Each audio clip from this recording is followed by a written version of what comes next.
Imagine if I told you that a predator, extinct for thousands of years, might return to roam the earth again. We're not talking about a science fiction movie, but rather a real scientific experiment that actually took place.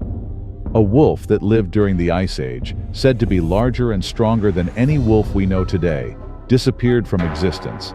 And then, suddenly, an American company announced that they had brought it back to life. But how? And how can a creature from the past be resurrected? Is what we see today the same wolf, or just a human-made imitation?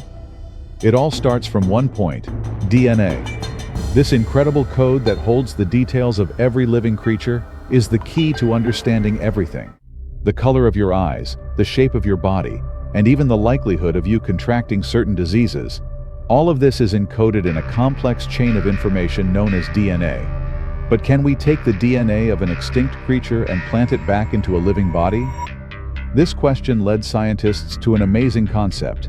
If a living creature closely resembles an extinct creature, maybe it could be genetically modified to become a version of it. And so, the gray wolf was considered the closest living relative to the dire wolf, which went extinct more than 10,000 years ago. But what was this dire wolf? It wasn't just a large wolf. It was a real beast that lived in the Americas. It was capable of hunting large animals, and its jaw was stronger than any wolf's jaw we know today. Its remains were found in the La Brea tar pits, which marked the moment hope was restored for its potential revival. The dire wolf didn't go extinct by chance. It vanished due to rapid climate changes and the extinction of its primary prey at the end of the Ice Age, leaving it unable to adapt to the new environment, unlike the smaller, more adaptable gray wolves. Strangely enough, this creature didn't disappear from human memory. Instead, it became a legend that inspired writers and filmmakers alike. It was used as a symbol of strength and survival in the famous series Game of Thrones, where it appeared as the dire wolves that accompanied the story's heroes, as if fiction had resurrected it before science ever did. The next question was, how do we get a live dire wolf? It's not enough to just modify genes and put them in a test tube. We need a host, a living womb. So, a female gray wolf was used, not only to provide the body, but to carry a genetically altered embryo, carrying the traits of the extinct wolf. And here came the game-changing technology, CRISPR.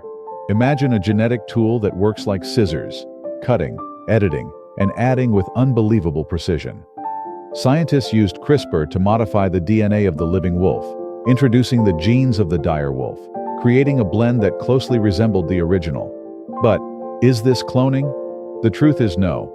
Cloning produces an exact copy, while here we are creating a new being, modified to carry traits from the past. It's more like recreating a creature from memory, but using genetic tools. And the result? A new being, different in form and behavior.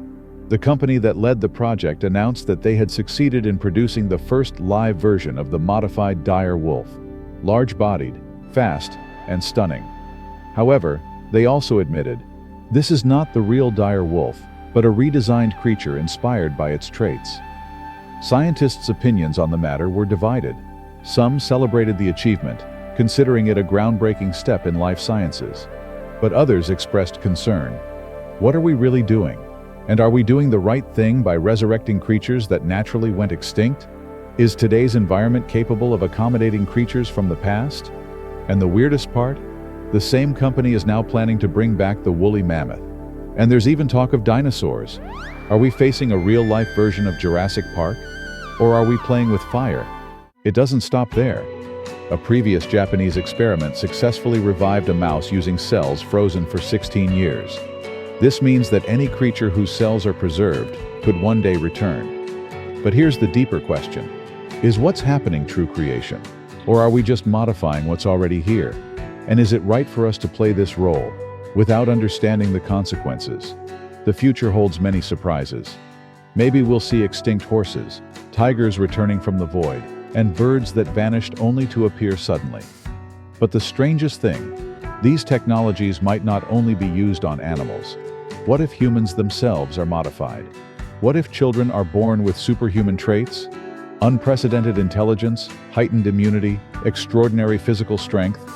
Is this the future we want to reach? But all of these possibilities come with risks. What if these creatures go out of control?